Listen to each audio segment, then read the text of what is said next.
being here.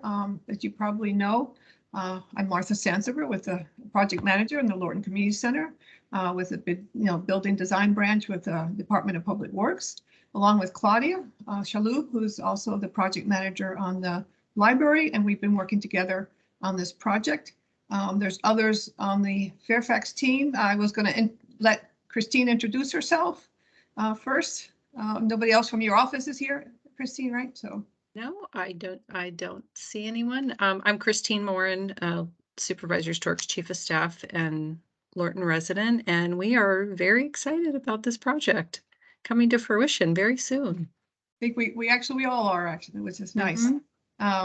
Then we can do the rest of the Fairfax. Claudia, Karen. Yep, Claudia Chalhoub, project manager with the building design branch, and Karen. I'm Karen Davis. I'm with the building construction branch. And we can just go around, put up my picture here, my screen. So Latishma. I am Latishma Walters, and I am the regional manager with Neighborhood and Community Services. And then Kevin. Hi, I'm Kevin Osborne. I'm the Deputy Director of the Fairfax County Library. Okay, and then Rhonda. Hi, everybody. I'm Rhonda Reams with Neighborhood and Community Services, Senior Facilities Coordinator. Okay, and then we have Peter. Yep, board member LCAC, and I'm the point person for the LCAC for this project. Then we got David Whale, who's the architect. David, you want to introduce yourself? Sure. Hi, David Whale. I'm the project manager with Grimm and Parker Architects. Okay, and on the line we also have Martin Ritzer with. You want to introduce yourself, Martin? Yeah. Martin Reiser, former land use chair for the South County Federation, and I was on the task force for the community center and library with Peter. Okay, great. Well, again, thank you for being here. Well, obviously the meeting is to provide an update to the Lorton Community Center and the Lorton Library project. Claudia, why don't we go ahead and share this presentation? Okay.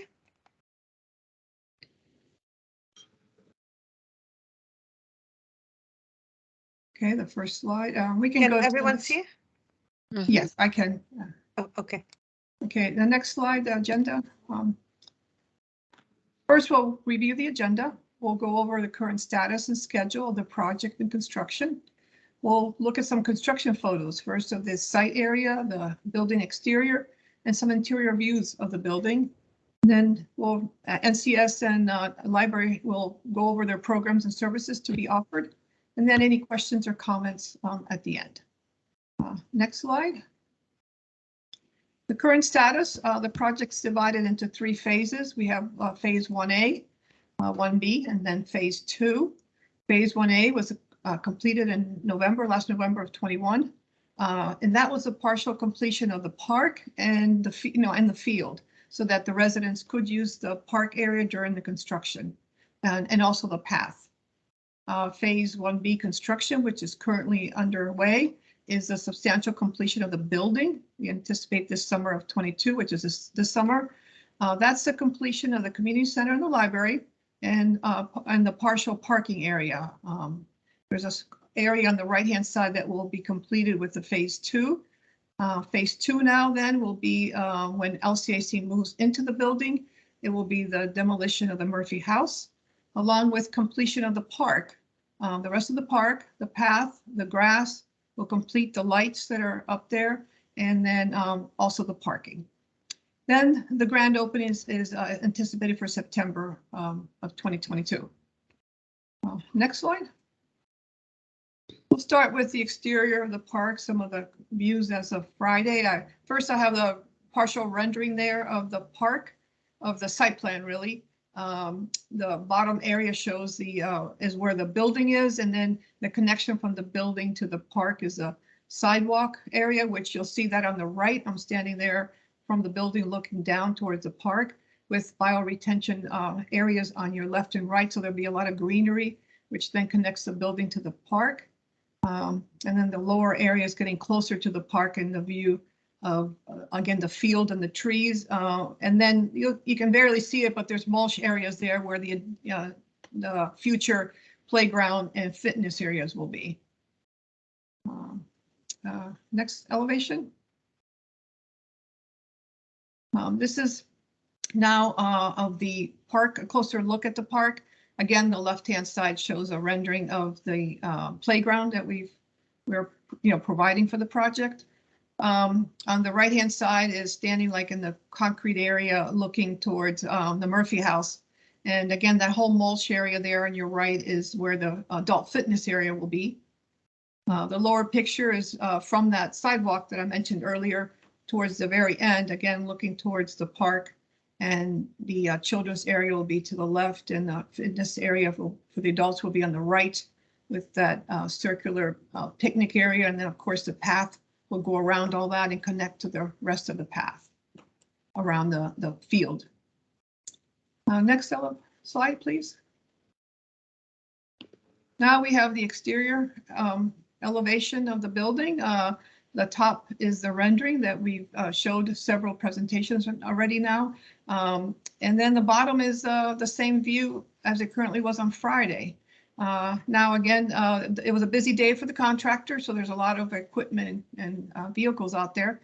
But you can see the building's taking the shape. The lobby entrance area, the shared lobby is there. You can see the sloped roof also of the gym and towards the back. So it's it's really taking shape and looking very attractive and nice. Next slide. Again, this is an elevation from Route 1. The top is a rendering that has been presented in previous presentations. And then the slide right below is the current, again, as a Friday elevation. The trees are bloomed, and you can see the gym towards the back there to the left, sloped area there, sloped roof. On the right is the glass area, corner area for the children's area, which will have a lot of light and will be very open and light, a lot of light. The bottom picture is a curved area of the original library area, which it's where the NCS offices are going to be, but it's just a closer view of that curved area that you can see that the top rendering also shows it. And then the bottom right is a picture of the NCS's offices that's as you go up the driveway, just as you hit the corner of the building there. It's again a lot of glass area for the NCS, for the library office areas. Next slide, please. So now we're entering the building. We're entering the shared lobby on the left-hand side there. Again, this is a picture as of Friday. There's again a lot of activity. You can see a lot of the wood finishes and look there. On the shared lobby, the entrance to the community center will be on your right, and the library will be to your left. Straight ahead, you see the windows in the area of the large community meeting room, that library community meeting room for large meetings after hours. On the right-hand side, as you enter the community center, is the corridor looking down. The area there towards the front is where the information desk will be. The area there, right there to your left is where the NCS's offices are, the entrance to that. And on the right is the senior center area. You can see some green there. That's the colors inside the senior center area. And you can see the corridor is very light and airy. Lights are being installed. And then the top is the gym. Again, as of Friday, you can see the wood flooring has been installed. And in the background, you can see the scoreboard. A lot of light coming into the gym. It's looking really, really nice. Next slide. Now, as you go further down the corridor, the youth multipurpose room is there on your left. Again, towards what will be also the gaming area, and then eventually the sensory room. The picture also beyond that will be the art room, which is a picture below that. Again, we have the playful ceilings. And then again, it's a corner windows with a lot of light for artwork, the art studio. And there will be a kiln there in the corner. Next slide. Now we're going back outside to the shared lobby and entering the library. Again, the upper right, left-hand corner is a rendering that you've seen before of the library. And on the right and below are the current pictures as of Friday, again, under construction. A lot of equipment there. You can see the orange areas that highlight the individual study areas where the scalloped areas of the original library are located. And then the area below would be the main reading area that, again, has currently been very busy with a lot of construction materials there and equipment. The next slide. Now we're going towards the back left-hand side of the library where the children's area is. On the left-hand side, you see the rendering again of the playful children's area. And then on the right, today under construction, well, not today, it was Friday's picture of these, again, the very playful, fun ceiling for the children's area. You can also see the corner windows and the amount of light that will be there. Again, it'll be a very playful area, very airy, a very nice area for the kids. The picture below is again still in the main reading area, going in a little bit closer to obviously the individual study areas, and then you can see the children's, the green area, the children's in the background. And then of course the ceilings and the lights. And again, very airy. And again, a lot of construction equipment and materials were there that day. Next picture. Next. Okay, now we turn it over to Neighborhood and Community Services and the libraries to tell you a little bit more about their programs and services that are anticipated. Letitia? No, I appreciate it. I appreciate that. Thank you, Martha. So Martin, I know other folks on the call are familiar with the facility, but I wanted to bring attention to what our programs are and just about Lorton Community Center, our senior center, and just really talk about those programs, but really highlight the intentionality of the services and what we offer. So first I'll talk about, as you know, our core programs. We have after school programs. We do with the community center, we'll be able to offer facility rentals. We're going to have fitness classes. There's going to be basketball, volleyball, pickleball, different types of sports. There's going to be spaces for groups and organizations. We offer camps, and then we offer technology and computer programs. But I really wanted to talk a little bit more in depth about our senior centers and really what are the programs that we offer within a senior center. So as we know, the senior centers provide supportive services for seniors 50 plus. It focuses on social inclusion, which enables seniors to engage in activities. What I'm not sure that a lot of people understand is that within our senior centers, we offer congregate meals. We provide transportation services for folks that can't get to the centers on time, can't get to the centers on time. And then we also look at, providing therapeutic services, which enable seniors with minor cognitive and physical disabilities to actively participate in our day-to-day programs. So we have inclusion services for older adults, and I just mentioned that it provides enable seniors who have cognitive and physical disabilities. We have a contract with Service Source, who's a local nonprofit that provide extensive support. The support they provide are in terms of two functions, right? We look at recreational therapists. We have recreational therapists who design and implement adaptations and modifications to support any member's participation in day-to-day activities. But then we also offer case management, which provides guidance and provide referrals to individuals and families to determine what type of appropriate programs. This does several things. It allows us to provide wide range programming, for opportunities for least restrictive environment and reduce loneliness and isolation. The services in our senior centers, we do games, we do Zumba, we do different activities, but it's really designed to be preventative and provide intervention really to meet social, physical, and emotional and intellectual needs of older adults. As part of that as well, we also, if we can flip to the next page, so I wanted to talk the senior center. If you could go to the next page, thank you. And I talked about some of our recreation how recreation services are included. But then for our senior centers and our youth programs, so it says we talk about Lorton Teen Center and our youth programs. Our youth programs, if you're familiar with teen centers, we offer a variety of things. Teens are gonna be able to use the gym, the computer lab. We have a craft room and a kitchen. They're gonna be mentored by role models, but really looking at how we look at our out of school time programming.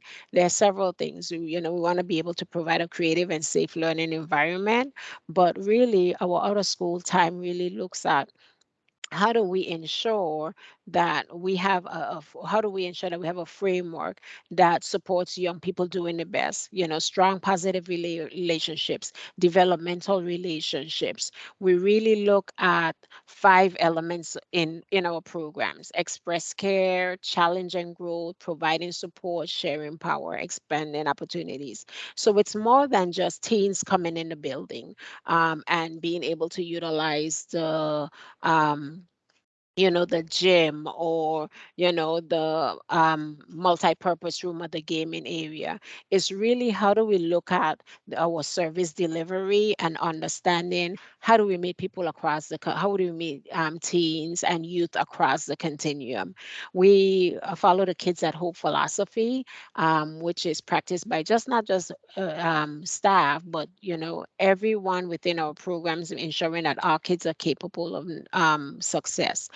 We also have implemented restorative justice practices. So ensuring that our staff is looking at harm and wrongdoing, making sure we're victim-centered, but how do we use that as a process facilitated by trained staff that bring kids together? How do we support social and emotional, how do we create a social emotional learning? That's really part of what we do in our collaboration. So again, all our programs, youth programs, teen programs, even with seniors, how do we look at how we're looking at applying knowledge, skills, managing emotions, achieving personal and collective goals, supporting the schools on PBIS. We have this evidence-based 3-tiered framework that we have within our system. So it's more than just, and what we tell folks is when we come into the community center, to our community center, you have senior programs, but we're providing wraparound services, our youth programs, we have our core programs, out of school time.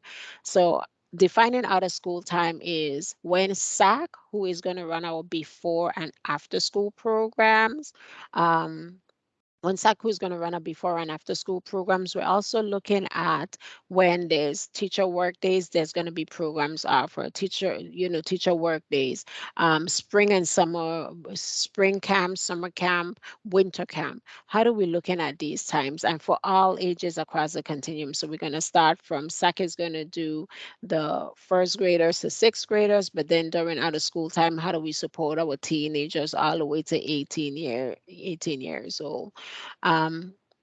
We also look at in our tech center. We are looking at how do we for programming. So we're going to have a tech center, but some intentionality around our programming, instructional progress. So there's going to be opportunities within our community center, within the tech center, from having classes for anyone across the continuum. And when I say across the continuum, I'm talking from elementary age all the way to older adults. There's internet usage, simple internet usage, training on social media, graphic design. We're going to have 3D printers. Some of our tech centers are part of a global network, which has which started back in the computer museum back in 1993. We have 100 clubhouses across, and they're able to provide opportunities to really look at how do we prepare kids for the tech talent pipeline, but then also how do we provide opportunities to earn, upskill, or reskill folks that come into our facilities. So programs would be wide ranging. along with core programs, there's also opportunities that we're going to use to engage the community. And what are some of the other things that we would like to see within what kind of other programs? There's going to be opportunities to provide feedback on what are some of the classes that would like to see. So we'll start with our core programming. Of course, the facility will be open, but we'll definitely offer the services providing engaging curriculum. We'll also look at, again, social and emotional learning, but really understanding that it's not just about coming into a facility and, using recreation. Recreation is truly just the vehicle, but what are some of the nuggets of learning we're implementing when we look at, preparing kids for career to work, for college to career? What are some of the things that we're doing around social emotional learning? How are we collaborating with the schools around PBIS and restorative justice practices? So I really wanted to give a highlight on those and the intentionality of the programs that we have, because I know folks are familiar with like our senior centers, but really those are the vehicles. What are some of the things we're doing intentionally to provide for our residents? As I said, SAC is going to be there. They're going to be providing childcare. They have a sliding fee scale, and they're going to be working on, providing that aid for the before and after school for the local, for the area schools. So I think that's all I have. I think that's my slide and highlighting. And I'm sorry, I know that Martin, do you have any other question? You have any questions for me about the programming, or Christine? Can you, Letishma, talk a little bit about how, so Lorton Community Action Center hosts after-school programs, they feed kids, they do financial awareness programs, NCS does those. The library has different reading programs. So how are you planning to coordinate all of these wonderful activities? So I see Peter. Peter, you want to say something before? Well, it's a great question, Christine, and I don't know if we have an answer other than trying to coordinate once we're in the building, which obviously are months away. So at this point, it's just going to be working with NCS in whatever capacity we can to support one another.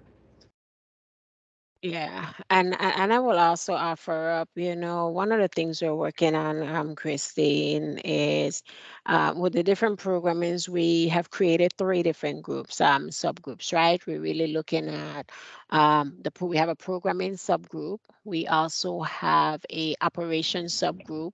We also have a community outreach and marketing subgroup.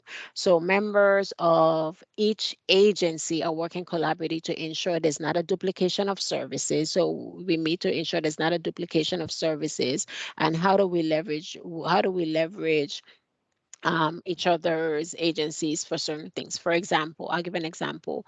If there's an ESOL class offered in the library in the morning for folks who can make it in the morning, we're working with our calendars to say, okay, maybe NCS offer it in the evening if we have that capacity. So we're truly looking at how do we create synergy, and we provide opportunities to ensure that we're reaching the entire population, those who work in the morning and those who work at night and they come to the center in the morning. So we've created, and we're meeting presently to look at how our operations work, where there's opportunities for synergy, where we don't want to duplicate services, and what opportunities there are for leveraging different resources. If there's one thing that they're doing well, or how do we complement it? If there's something going on in a library, with, like story time, can we provide programming in a computer clubhouse for parents to learn a skill or upskill? So that's some of the stuff that we're working on now. But we do have core programs, but we're meeting.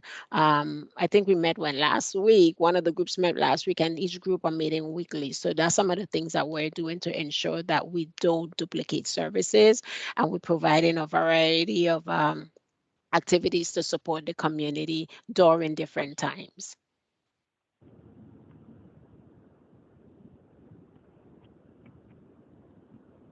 Okay.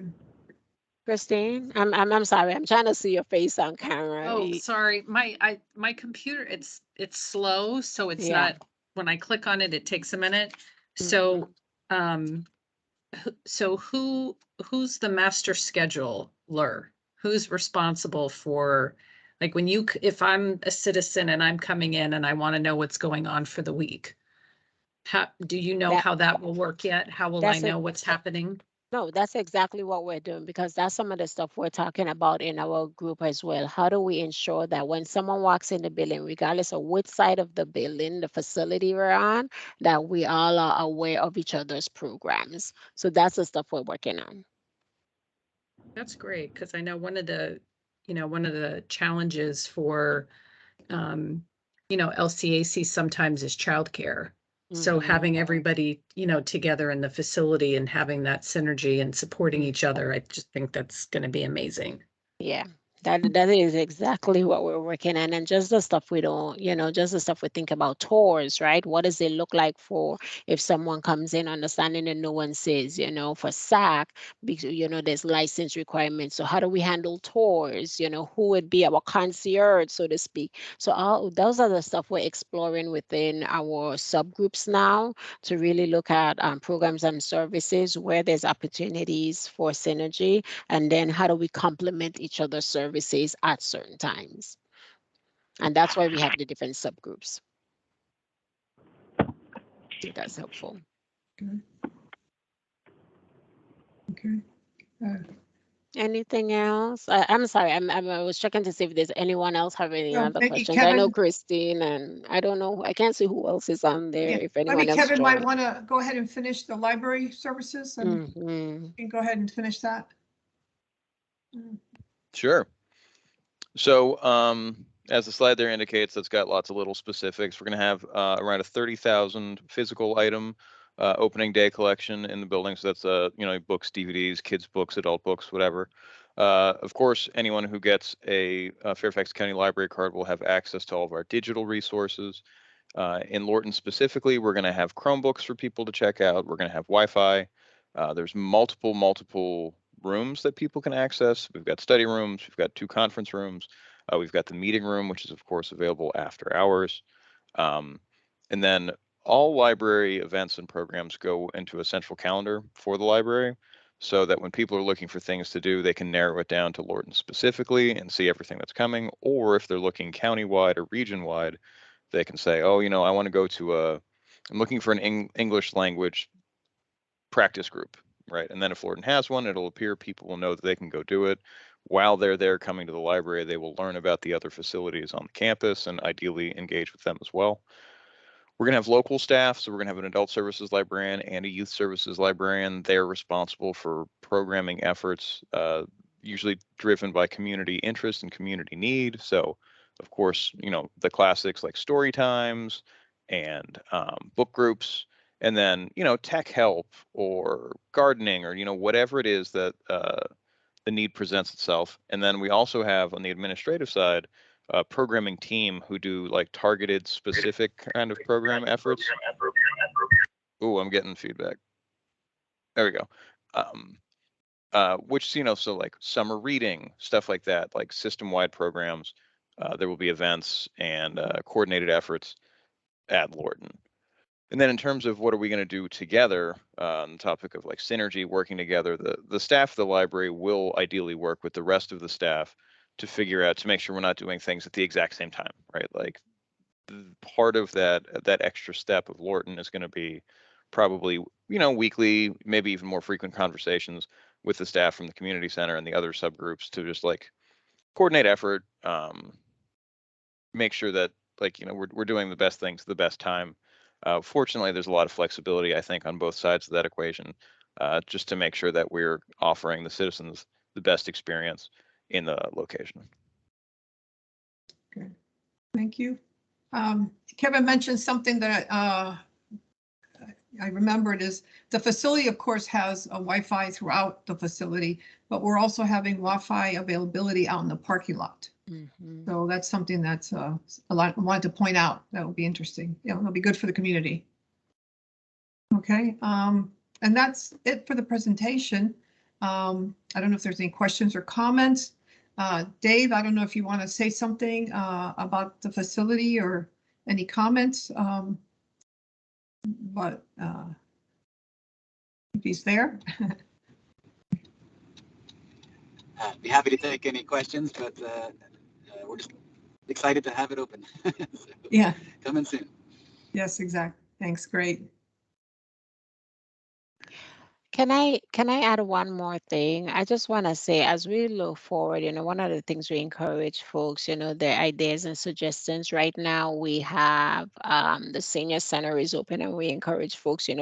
Each of our entities have an advisory council, friends of group, and looking at. But there's ways to get engaged, and as part of the marketing and outreach team, we'll definitely be sharing information about ways to get engaged about the different programs and be more involved once the community center open and what that looks like. So I just wanted to share that as well, because one of the things we definitely want to do is look at when we're talking about equitable engagement, we want to hear from our voices. So being able to just solicit feedback, we're going to have opportunities for that as well as we get closer to the opening. So Martha, we're talking about the grand opening in September, but will the library and the community center and services be open before that? Well, we are anticipating that, but it would be probably at this point towards the end of August for the open to the public kind of thing. I imagine end of August, September timeframe at this point. It's difficult to really put our fingers on it depending on, we have substantial completion, we have commissioning, and of course the move-ins that will need to occur. We are cognizant of the LCAC and the need that they will need to move in ahead of time, obviously to complete phase 2 and to be able to service people as soon as possible. So we're working with, land development services, all the different reviewers to make sure that we get the proper permits. Karen's working hard on that, making sure the LCSD, we have the permits that they can move in, they can maybe start servicing. So again, we're trying to work out the details to get all that settled. But at this point for total opening, earlier than the end of August, I don't anticipate that. And Christine, I know once you get to like the ribbon cutting, our communication coordinator, I think coordinator specialist, oh my gosh, Lauren Puckett, she is our communications team.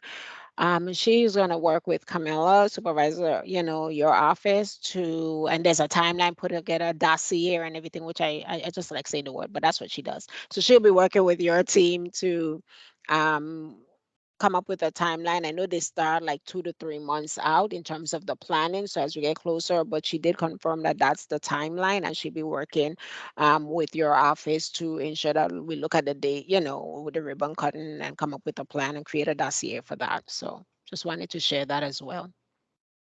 Kevin, we've already started getting questions about the Friends of the Library and book donations and who should folks contact. Do you have any suggestions for that?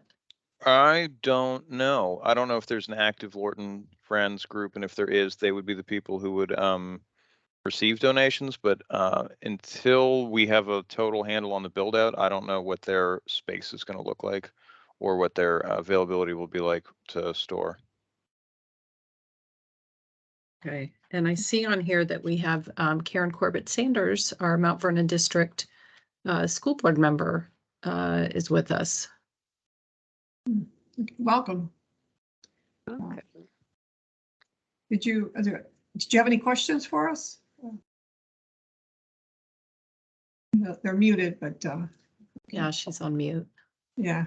I just wanted to acknowledge that Karen is here with us. Sure, that's great.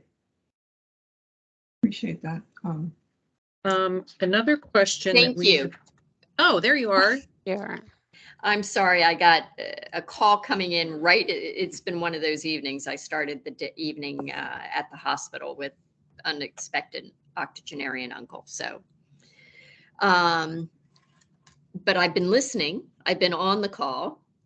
via telephone, and I have to say I am so impressed with all the progress you've made. It's just really exciting about the opportunities that are forthcoming at the combined center and library. It's very exciting, and look forward to the grand opening and schools working closely with you. Mhm. We're definitely looking forward to it. Thank you. Okay. Martin, do you have any questions from the South County, do you think? Just when do you think like programming and all that will be accessed on the web, so the general public can kind of see, this fall, the various different programs that will be available? So for NCS, we usually put our programs on, like our core programs. We'll have that information once we get closer to the date, but we also put our programs, we try to plan for 3 months out as well. So we do quarterly programming. So as we get closer to maybe like the summer, we'll probably summer, fall, we put that information out there. And again, it'll start with our core programs and just the stuff that we offer within our core programs, and use opportunities for engagement within the community as we continue to plan out activities. But we do plan 3 months in advance quarterly. I will definitely continue to update you. And that will be through the NCS website, or will there be a dedicated website just for the community center?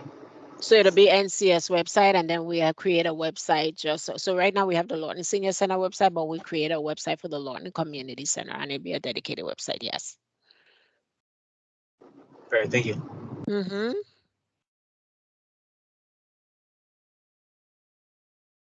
Well, is there anything that you all need, from the community perspective? I know people are really excited and looking forward to it. We spent some time over in Williamsburg Square, and over in the Hagel Circle community, and lots of folks over there were asking us when can they start coming over, when can they start volunteering, when can they start participating, and we keep telling them it's coming, but not yet. Yeah. Well, it's we're working, and the contractor's doing a wonderful job. Everybody's working very well together. As you all know, a lot comes together in a facility like this. And so everyone's working very diligently to make sure it all happens as soon as possible. We've had a really strong team working on this between the support from our using groups and our designers and our contractor. Everybody's really pushing to complete this, and everybody's excited about this project. Yeah. Now the I'll no, go ahead. I'm sorry. No, I was going to say the playground equipment is actually ready to be installed to its, but we've had to hold off because of the paving and the parking out there. We need some of the paving. The finished grades completed and the initial coating of the asphalt before all of that equipment can come in. They will bring the equipment, and it'll take several weeks to install. I don't remember exactly the time, at least 3 or 4 weeks if I remember. So that area of where the equipment's going to be will have to be fenced off until they can install the whole installation. And we wouldn't want kids playing on it until it's completely done and inspected. So I just wanted to point that out, that there will be a period of time that area will be cordoned off, so it would not be accessible. And if we hope that, make sure that the committee, we still have fencing up, and obviously for everyone's safety. Anyways, I just wanted to point that out. Their equipment's ready to be brought to the site. We're just waiting to coordinate with the contractor. And And Christine, to your question about how the community can get engaged, I mentioned that we have the outreach and marketing group, and we have someone from Highlands and Gunston from Hagel, Highlands, Gunston on the team. We have someone from FCPS because we definitely want to ensure that we're connected with property managers. They're going to be coming up, part of their work is coming up with a strategy of engagement and what that looks like. So as we get closer, who else needs to be involved? How are we going to communicate with the schools? Like I said, so we'll definitely be looking at what strategies we're going to put out, who do we need to continue to, what stakeholders need to be involved, but they definitely have, nonprofits, people as part of that team to help make sure that that word gets out.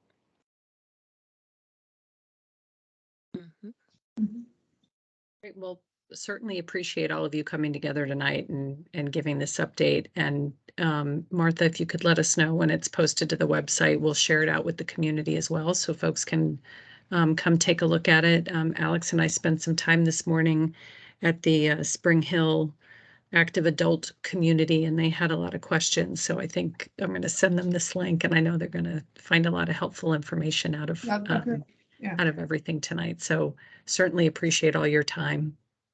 Okay, yeah, and thank everybody for being here. Yes. So yes, we'll let you know, and we'll work with Claudia to make sure it gets on, and to get it on the website. Okay. Great. Right. That's it. Well, I want to thank everybody, and we'll be seeing we'll see each other again, I'm sure, pretty soon. Yes. Okay. Good evening. Okay. Thank you. Bye-bye. Thank you. Bye-bye. Bye-bye. Thank you. Thanks. Thanks, Bye-bye. Catherine.